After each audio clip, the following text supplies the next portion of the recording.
Hi friends, we are here with the new topic today, that is the dysuria. We are into the excretory system and this is the new topic for your study. Now let's see what are the different objectives of the today's session.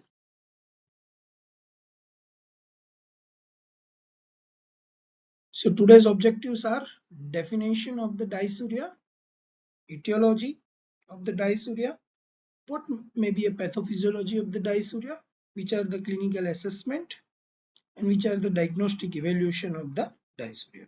Right now, let's see our first objective, that is the definition.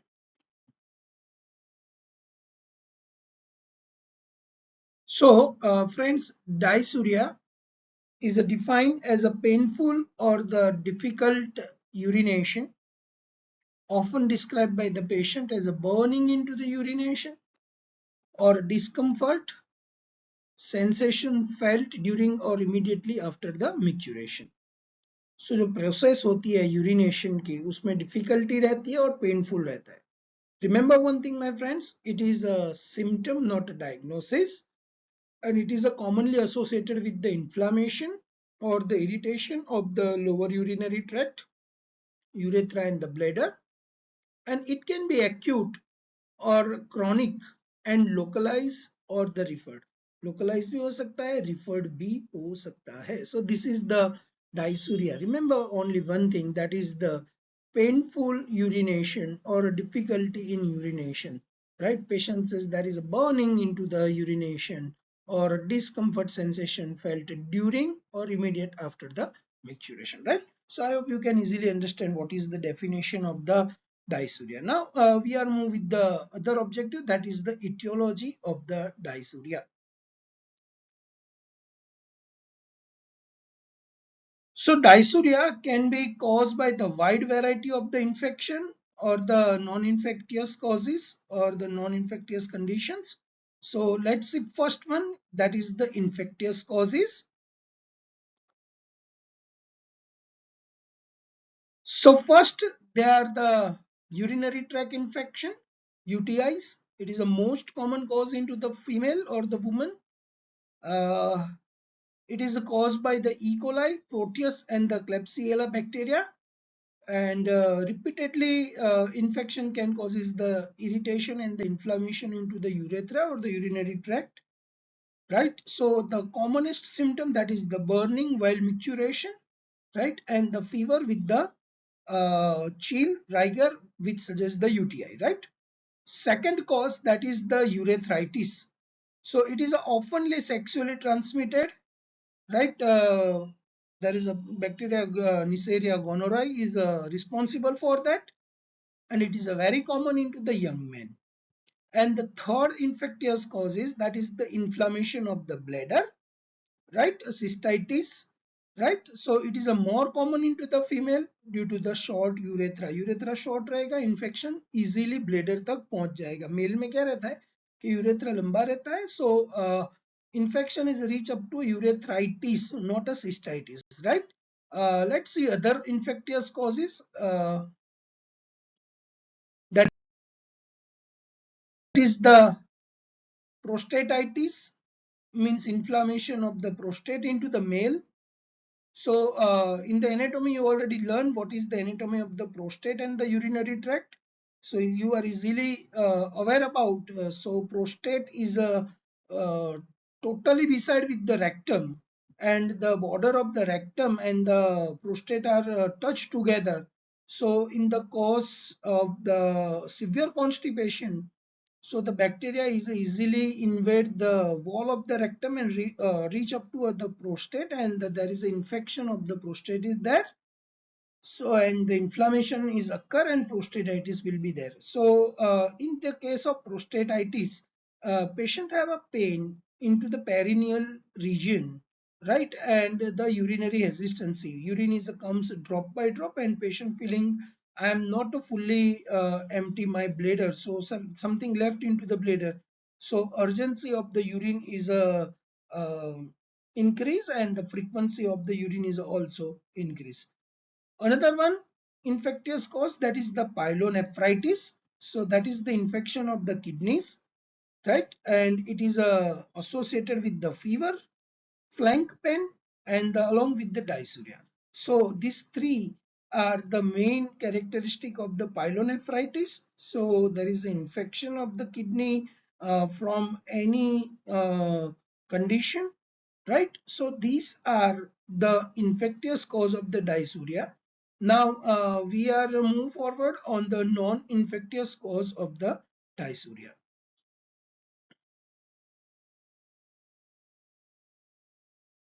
So first, that is the common, that is the urolithiasis, means renal calculi or the renal stone. So stone into the bladder or the urethra can causes the mechanical irritation. So when a small stone or a large stone is impacted into the urethra or the bladder, at that time it will be a some due some irritation and the patient feeling a pain while the urination, right? Second are the tumors. So again it is some obstruction like a bladder tumor or the urethral cancer may causes the dysuria. Third one, that are the trauma or the injury. So for the debilitated patient, we have performed the catheterization. We put the catheter, urine catheter, right? Or sometime with the at the time of the surgery, the irritation or the trauma to the urinary tract occur, and there is a dysuria is happen, or the iatrogenic or the instrumentation are there. Sometimes foreign bodies, so accidental and the debilitated the insects, sometime it's possible, and these are the non-infectious causes of the dysuria. Let's see other non-infectious causes of the dysuria.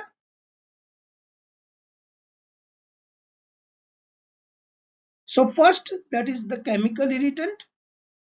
So soap, Dutch, contraceptive gels. So these things are used uh, for some hygiene preparation or some contraception. So at that time, due to the irritation, the urinary tract will be irritated without any infection. So the irritation is dysuria is happen. Another one, that is the radiation cystitis. So it is a happen into the pelvic radiotherapy. So without any problem, some radiotherapy are doing for the pelvic region. So radiation is a happen. Another, that is the vaginitis or the vulvovaginitis. It is a common into the female. So bacterial vagi, candida or the trichomonas और bacterial vaginosis हो सकता है और vaginal infection और the inflammation हो सकती है. Another, that is the atrophic vaginitis. So due to the estrogen deficiency into the post menopausal woman. So जिसका मेनोपॉज हो गया है, उसका एस्ट्रोजन नहीं होगा, उसकी वजह से जो वजाइना है उसके आसपास एट्रोफी हो जाएगी, और एट्रोपिक वजाइनाइटिस की वजह से patient feels the pain or the difficulty into the urination, right? Let's see other non-infectious causes are.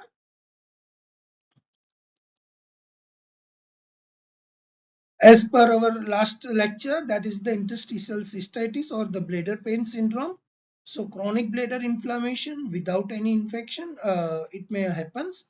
Other are the neurological cause like neurogenic bladder disorders. So some nerves are compressed and some reflexes are not happen due to the over storage of the urine can causes the UTI, and the result is the dysuria.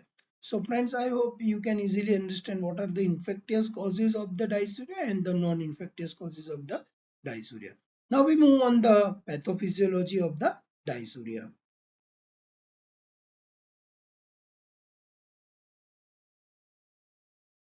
So sensation of the dysuria arises due to the four part or the four pathophysiology. First, sometimes that is the inflammation. Another, that is the urothelial irritation.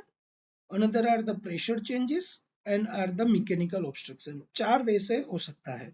So first देखते हैं inflammation.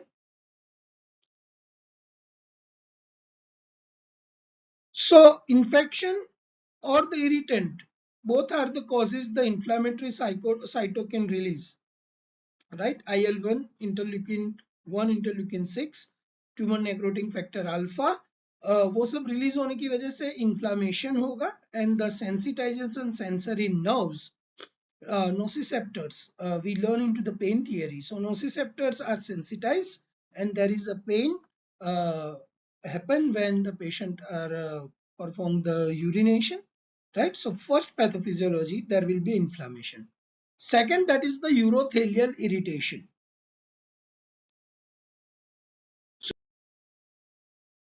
So damage to the urothelium. What is the urothelium? So urothelium, that is the lining of the bladder and the urethra. Both are called as a urothelium. So they are exposed to underlying nerves to urine content.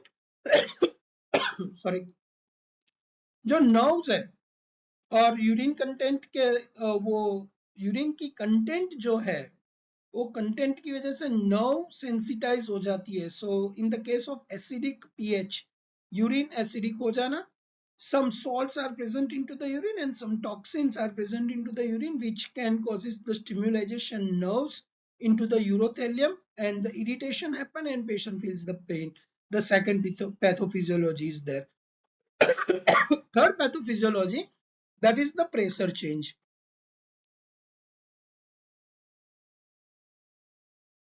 So during the urination, bladder muscle contraction and increase the pressure into the bladder, and which causes pain into the inflamed tissue. So in the cystitis, due to the inflammation, when there is a bladder muscles are the contract, so the pain happens. So the cause cystitis. So in the cystitis, the pathophysiology is linked to the pressure changes, right? And the last mechanism, last pathophysiology, that is the mechanical obstruction. So in case of stone, in case of stricture, in case of tumor, so all that causes urine flow is against the resistance, causes the discomfort, causes the pain, and we can consider that is the dysuria. So friends, I hope you can easily understand which are the four pathophysiology of the dysuria you can watch or you can found in the case of the dysuria. Right, now we are moving on the clinical assessment, and in the clinical assessment the first thing, that is the history taking.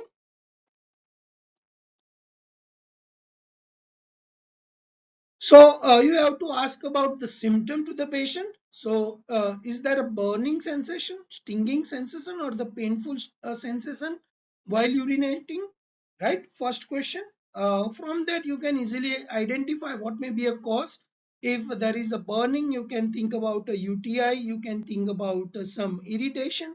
If there is a stinging pain, you can think about a stone, or when there are painful, so you can think about the cystitis, right? Second, that is the frequency and the urgency. In the all cases of the UTI, in the all cases of the some other infection, frequency and urgency will be increased. If there is a hematuria, so think about the pyelonephritis and think about the stone or a tumor. If there is a fever and chills, absolutely it is a UTI, and the vaginal or the urethral discharge is there. So think about the sometime vaginitis or prostatitis and the other infection of the vaginal area, right? Uh, you have to ask about the duration and onset also. So is it acute or the chronic, right? So UTI, it should be a acute. Pyelonephritis, prostatitis, vaginitis, they are the chronic. Sudden or the gradual onset. So sudden, remember one thing, impacting stone, there will be a sudden, and UTI, there will be a sudden, but in the case of pyelonephritis and in the case of cystitis, there is will be a gradually pain is a onset. So these are the some history taking. So other points of the history taking are left. Let's see which are the other points we have to cover into the history taking.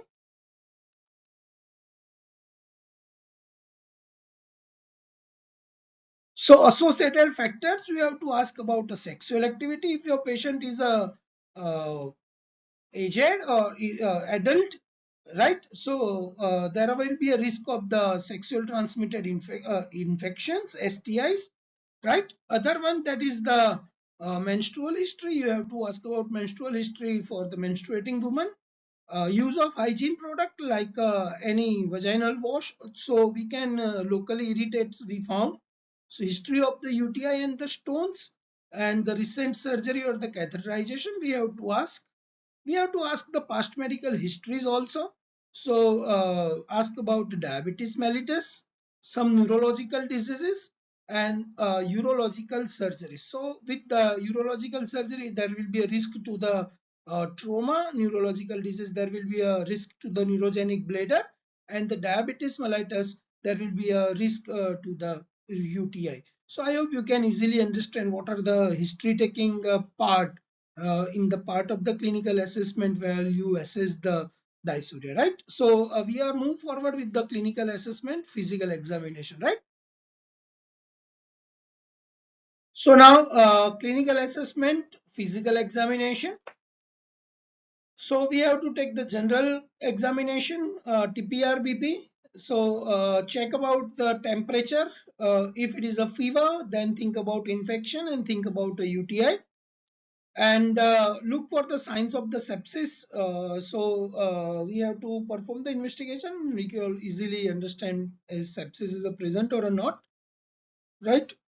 Then we are doing the systematic examination. So abdominal examination. So suprapubic tenderness or the hypogastric tenderness suggests the cystitis, and the costovertebral angle tenderness suggests the pyelonephritis, right? We have to do the pelvic examination into the female for the vaginal discharge or the erythema, atrophy of the vagina, right? Then we have to perform the genital examination for the male. Urethral discharge suggests the prostatitis. And per rectal, when we do the per rectal examination for the prostatitis, so rectum में ऐसे examine करना है, so PR बोलते हैं उसको, PR करके हमें prostate tenderness पता चल जाएगा in the male में. So this is the physical examination. With this only 4 part, you can easily identify what may be a cause of the dysuria, right?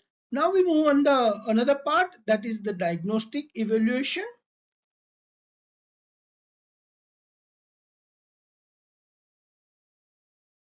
So for the investigation or the diagnostic evaluation, we have to perform first urine analysis to rule out a UTI, because remember one thing, when you are dealing with the dysuria, the 80% cases are the UTI. So first you have to do the urine analysis for the routine and microscopy. Then if you found the infection, you have to do the urine culture and sensitivity. Sometimes you can do the nucleic acid amplification test, NAT, some blood test, imaging studies, and the cystoscopy, right? So let's see first one, that is the urine analysis.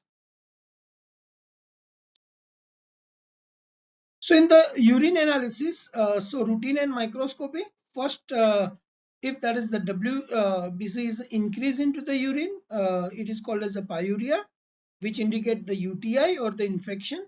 Sometimes frank hematuria or the microscopically hematuria you found, think about the stone or the tumor. If there are the nitrates are present, so it indicates the gram-negative bacteria, and the leukocyte esterase, which indicate the WBC present into the urine, right? So these are first one, that is the urine analysis, routine and the microscopy. Now for the confirmation, we can perform urine culture and sensitivity, so to confirm UTI and guide antibiotic treatment, right? Now we move on the another one, that are the nucleic acid amplification test,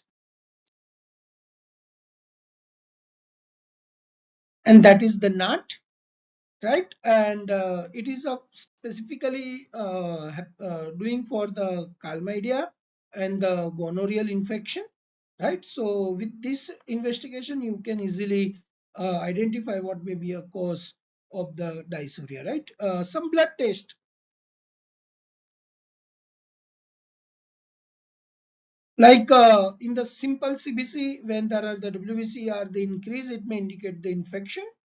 When we do the renal function test, we have to found about the blood urea nitrogen and the creatinine to rule out the azotemia. We are looking forward in the next lecture, that is the azotemia, and some other renal function test you have to perform to rule out the pyelonephritis and other renal causes. Right now, other are the imaging studies.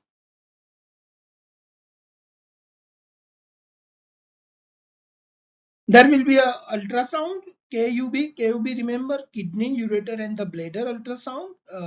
This is a help to detect the stone. It is a helpful to detect the obstruction and tumors. You have to perform the CT-KUB, that is the non-contrast, right? Or non-contrast लेना है, CT-KUB करेंगे. So it is the best for the detecting the small urinary stones. We have to do the IVP or the MRI. IVP का full form होता है intravenous pyelogram. So IVP or MRI in rare case में होगा, and it is useful to evaluate the urinary tract abnormalities. And the last evaluation, that is the cystoscopy. So cystoscopy is indicated into the chronic recurrent dysuria, so which detect the structural abnormalities and the. So I hope you can easily understand what are the diagnostic criteria or the evaluation of the dysuria. Right. So friends, here we completed your today's session, and I hope you can clear regarding all objectives of the today's session. Right. So thank you very much.